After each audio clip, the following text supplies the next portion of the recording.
Hello, my friends, and welcome back.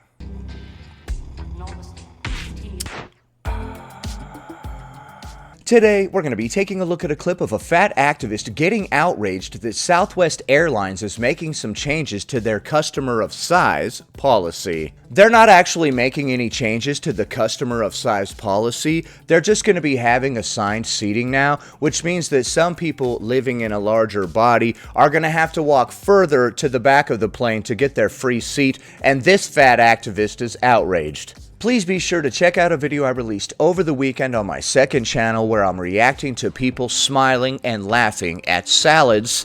Here's a link. I know that's random as hell, but that's a great video. Watch it immediately for the love of God. Before we proceed, please click the like button so that I may apply comb to mustache.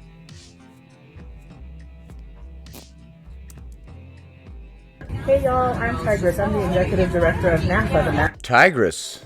That's a cool name. Where's your sister, Euphrates? National Association to Advance Fat Acceptance. That's an organization you don't hear about too often. They were started way back in the day. And I'm on my way home from the Impact Conference where I was talking to college students about size discrimination. Okay, so you have a job talking about this stuff. And of course I'm flying Southwest because I do whenever I can because of their customer of size policy.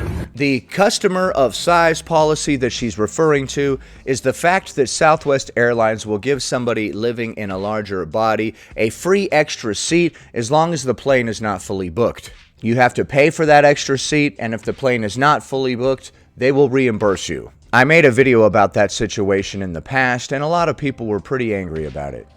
But one of the stressful things about customer size is that when you are on a full flight and you've done everything you were supposed to do to reserve an extra seat next to you, the flight attendants are making announcements saying, this is a full flight. Every middle seat is taken. Grab that middle seat you see that's empty.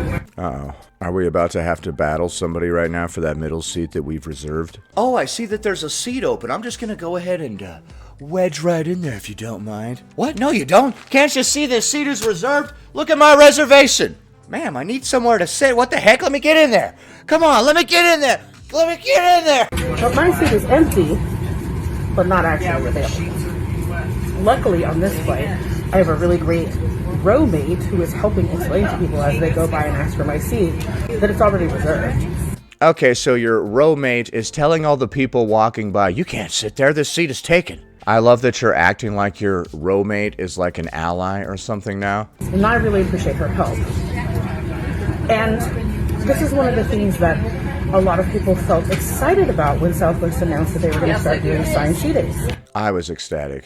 Now, that seat will be assigned to me. Nobody else will be able to ask for it. This is going to be great. But the problem is, part of how customer size works is by you being able to get on the plane and choose two seats together. Once seats start to be assigned, there may not be a second seat available when you book your ticket. And we need to know what Southwest is going to do about that. How are they going to prepare for this? What procedures are they going to put in place to make sure that customer size still works? Okay, so they're going to have assigned seating in the future, and you're panicking because how am I going to get my free extra seat then?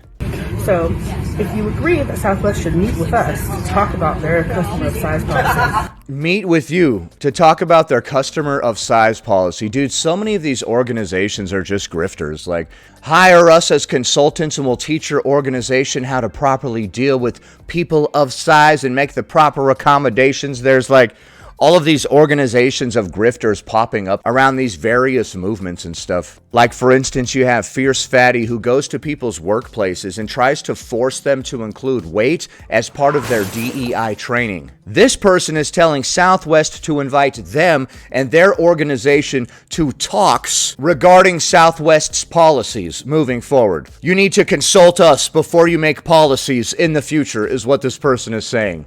Please go to NAFA.org and sign our petition. Thanks. All right, so we're going to go to NAFA.org and take a look at that petition as well as some other documents on their website about this situation. Tell Southwest to prioritize accessibility for all bodies, support customers of size, support disabled passengers, sign the petition. Okay, I don't know why we're bringing up disabled passengers. I thought we were the National Association for the Advancement of Fat Acceptance. That's what NAFA is. Southwest Airlines is preparing for many changes to their planes, policies, and procedures, but none of their announcements have addressed how those changes will affect customers of size and disabled passengers. Oh yeah, many times throughout this, they're going to reference customers of size and disabled people. I'm not going to mention the disabled people part of any of that moving forward because that's completely irrelevant. I'm just going to leave that part out. For instance, right here, I'm going to say, join us in urging Southwest to work with advocates for fat communities to ensure accessibility for all bodies. See, I left out and disabled because this ain't about that. That's completely irrelevant. So we're not going to get confused here and read a bunch of stuff that has literally nothing to do with the price of tea in China. At NAFA, our mission is to change perceptions of fat and end size discrimination. Change perceptions of fat. How are you going to change somebody else's perception of something? And why are you so caught up on what other people think? Let's look at NAFA Board's statement on Southwest Airlines policy changes. Every traveler of every size and ability deserves access and reasonable accommodations in air travel. This matters to millions of larger passengers and potential passengers. It also matters to the millions of people who we travel with, travel for, and travel to. For years, Southwest Airlines has enjoyed a reputation as one of the most accessible airlines in the industry, especially for larger-bodied people. On July 25th, Southwest Airlines announced major changes, including eliminating open seating in 2025 and reconfiguring planes for more legroom in some rows. The Southwest Customer of Size policy is the most clear and affordable procedure in the air travel industry for those who need more space than a standard economy seat. Open seating has been key to the success of the Customer of Size policy, allowing customers of size to pre-board and select two adjoining seats, ensuring that passengers are able to choose seating in a part of the plane that is safer and more accessible. By the way, I would like to point out how ridiculous the term customer of size or person of size is. We originally heard that term from Whitney on My Big Fat Fabulous Life, or whatever the hell the name of that show was. For me, I don't like it at all, so.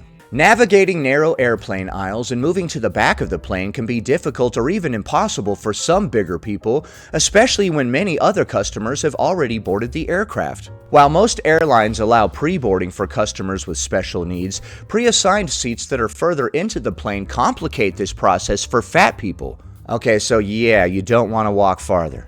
That's what this is about. Your assigned seat might not be up in the front, and you don't get to pre-board, so you don't get all the seats right up in the front. Okay, so previously there was no assigned seating and you got to pre-board, so you would all just take up all the seats right in the front of the plane, so you didn't have to walk to the back. Now you might have to actually do some walking and you're complaining. I'm not sure why walking would be any more difficult for somebody living in a larger body. Southwest has earned a reputation for being more accommodating than its competitors in this way. If Southwest does not create procedures that account for the need for customers of size to arrange seating near the front of the cabin, accessibility for customers of size will be disappointingly limited by the new assigned seating policy. Like I said, I'm leaving out every single reference of disabled people on here because every single time they bring them up as well. As fat activists often do, they're trying to lump the disabled in with them to make it seem like questioning them is also dunking on disabled people. What do you mean we shouldn't have special accommodations? So you hate the disabled? Fat acceptance for some reason can't seem to stand on its own. No pun intended. So they're always trying to lump themselves in with all these other movements to make themselves impervious to criticism. Now fat people are going to have to walk to the back of the plane. And disabled people too. They're also going to have it worse now. I forgot to mention that part. So if you don't want to give me what I want, you're also crapping on the disabled. Is that what you want? Southwest has not indicated any changes to the customer of size in any announcements or statements so far. However, the airline has yet to address how changes to procedures and planes will impact those travelers who already deal with inaccessibility, inconvenience, and hostility in air travel. If it's this inaccessible and inconvenience, who's the one that can make changes to make it more convenient and more accessible? Is there anything that we can do to make all of this stuff more accessible and more convenient? I'm not even going to address the hostility. People are hostile to you when you travel? What? Why would you even bring that up? Larger customers and those who need support in both areas are deeply concerned that Southwest has made no mention of how changes to their procedures will impact important accommodations that have helped these communities trust Southwest for many years. Well, let's not worry about any other communities. Let's stay focused because we're NAFA, the National Association to Advance Fat Acceptance. So let's stay focused on fat acceptance related things and not try to talk about disabled people for whatever weird reason. I don't think they need you to represent them. I think they can speak for themselves. NAFA urges Southwest Airlines to immediately take the following actions. Okay, this is our list of demands. Assess the impacts of all seating and boarding procedure changes on customer of size passengers and publicly address how the airplane plans to mitigate these impacts and ensure accessible travel. Partner with NAFA and other organizations that represent plus-sized passengers to ensure that these communities' expertise and experience are included in developing best practices. Okay, so part of this is forcing them to listen to you and pay you for giving them advice. You want to force them to pay you for your expertise. I can't believe there are so many of these type of grifts these days. Commit to continuing customer of size and other accessibility policies that ensure accommodations equal to or greater than existing policies. Okay, so you want more. Your new policies better be at least as good as this one, if not better. You might want to just give us more as well. That's also an option. Why should we be concerned about the end of Southwest's open seating policy? In an email to customers on July 25th, Silk Konecki, I like that name, Silk, silky smooth, Managing Director Specialty Sales Southwest says, our data shows that more than 80% of our current customers prefer a seat assignment, and 86% of non-customers also prefer a seat assignment. Additionally, many customers who elected to stop flying Southwest and fly another airline cite open seating as the reason. Our concern is that many customers of size flyers may be part of the 20% who didn't want this change, and our community's reasons go beyond personal preference. While the decision to change procedures is a done deal, we want to ensure that Southwest hears our needs as they work through these changes. Okay, so they heard your complaints. They don't care. The majority of people did not like the way that the seating was, so they're going with assigned seating now. Probably because all of the people that got to pre-board because they were customers of size took up all the good seats up in the front of the plane, right? So everybody else didn't like that. I'm guessing. I don't know. Southwest currently provides two methods for customers of size to arrange a second seat at no permanent additional cost. Purchase a second seat in advance online or by phone and then request a refund at the end of the flight, or arrive at the airport and request a customer of size seat. Southwest suggests purchasing in advance because this takes the seat out of inventory, allowing them to plan for how many seats are taken on a flight. Customers of size who have not bought a seat in advance for any reason can still request one at the airport. Southwest is being very accommodating to you. If the flight is sold out or oversold, customer service agents are authorized to offer incentives to any customer on the plane who will give up their seat in order to accommodate another customer's needs. How much money are you wasting on this stupid policy? So Southwest will go on a plane and be like, hey, will anybody give up their seat for this person living in a larger body? We'll give you like $800 of free flyer miles or a free hotel stay or something. Like, how much money is Southwest losing on this stupid policy? It's honestly bizarre that they've been this accommodating to begin with. Because if it doesn't make dollars, it don't make sense, baby. Customers of size may choose to pre-board the plane to ensure that they can locate two seats together in an area of the plane that is accessible to them. Right, the front. Because her main complaint was that now they have to walk further into the back to get their free seat. Southwest is the only airline anywhere in the world with this level of voluntary commitment to customers of size, which has earned the airline a reputation for being the fat-friendliest airline. Canadian airlines have been required to offer passengers who are functionally disabled by obesity a free second seat. What do you mean, functionally disabled by obesity? Since when does obesity make you disabled? You're acting like they put themselves in this situation.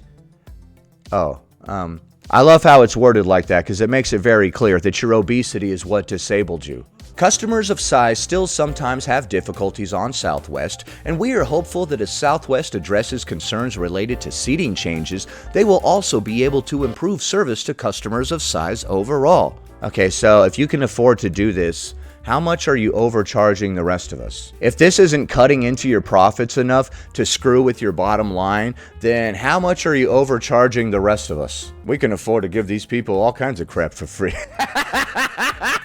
Okay, so did you really need to charge me $200 for that extra bag then? Is that where that's going? It's going to these people? All right, the margins must be pretty good for the airlines, right?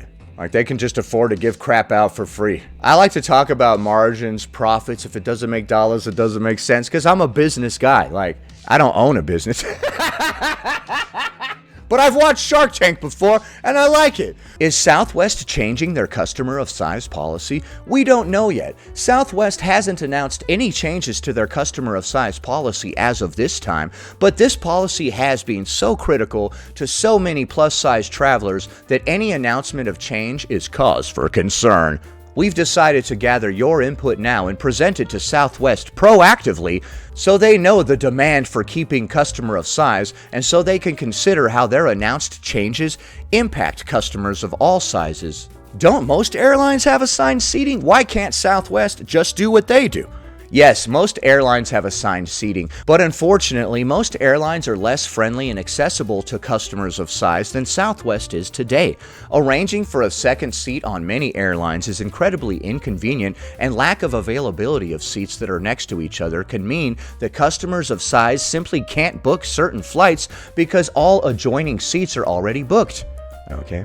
Even when customer service wants to be helpful, airline policies and procedures are often unclear. Plus, Southwest is one of only 2 U.S. airlines with any kind of no-cost or reimbursable option built into their procedures. Alaska is the other, but they only reimburse if the flight was not sold out. Okay, so Southwest will reimburse you even if the flight is sold out. Okay, so I got that wrong earlier. This means that passengers who need a second seat but cannot afford to purchase a second seat in advance have no options other than Southwest, right? If we can't fit into airline seats, we have no options but to go with Southwest Airlines, who will give us a free second seat. There is literally nothing else that we could do to possibly fit into an airline seat in the future. Give me free stuff. We want to make sure that Southwest works with fat communities to ensure that assigned seating does not result in a loss of what works better on Southwest than it does on other airlines. Why should fat passengers get a second seat free of charge? Accessibility should not come with an upcharge. Plane fare should be for transport to your destination. Every traveler of every size and ability deserves access and reasonable accommodation in air travel. And while many people are uncomfortable on planes, lack of appropriate seating for fat people is not just uncomfortable, it's unsafe and it's unfair. Okay, well, we're the ones that made ourselves not fit into the seat, and we're the ones that are spilling over into somebody else's seat. So, who's making it unsafe and unfair? Won't assigned seating make it easier for bigger people? Assigned seating has some advantages. One of the challenges of open seating is that those who reserve a customer of size seat have to constantly explain to others boarding the plane why their seat is not available. What? Wouldn't they just be assigned an open seat next to them? This is especially difficult when flight attendants begin announcing that every open seat must be used on a full flight. Like we saw in her video, she was starting to panic. Customer of size seats are not open seats. They are reserved for an accommodation need. Flyers may feel relieved that assigned seating will remove this challenge. NAFA does not oppose assigned seating itself, but we're concerned about the ways in which assigned seating has made it difficult on most airlines to book 2 seats. We are also concerned that even with pre-boarding still available, if assigned adjoined seats cannot be guaranteed in an accessible part of the plane, more larger-bodied passengers could be forced to deal with the difficulty of being seated in the middle or back of the aircraft. Okay, so having to walk to the back of the plane or to even the middle is where your complaint is. For able-bodied or slimmer passengers, location may be a matter of comfort or convenience, but for fat people, it can make a difference in whether or not moving through the plane is even possible. Alright, so we get to the root cause of this person's complaint, which, as I said, is the fact that now they have to walk farther. That's literally it. And up in Canada, they properly classified people as disabled by their obesity. It's really bizarre that our number one gripe is having to walk a little bit farther to get our free seat.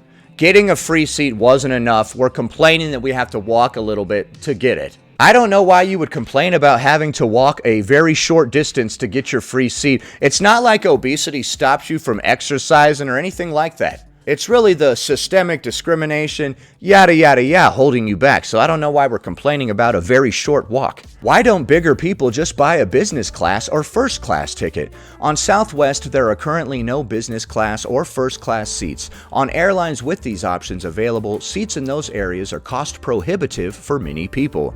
Okay, well, if we can't afford it, then maybe we shouldn't make ourselves too large to fit into the cheaper seats. You know what I mean? In addition, many business class or first class seats have immovable armrests, which can make it difficult or impossible for some larger passengers to get in and out of the seat or the row. Arranging for 2 economy seats is the most accessible option for many fat people. Plus, planes that have first and business class in the front of the plane can be challenging for some fat passengers because that means they have to move through more of the cabin in order to get to seats that work for them. Alright, so we're complaining that we have to walk again. I signed the petition, what else can I do? Interested in more advocacy for accessible travel? See this petition started by Jalen Chaney.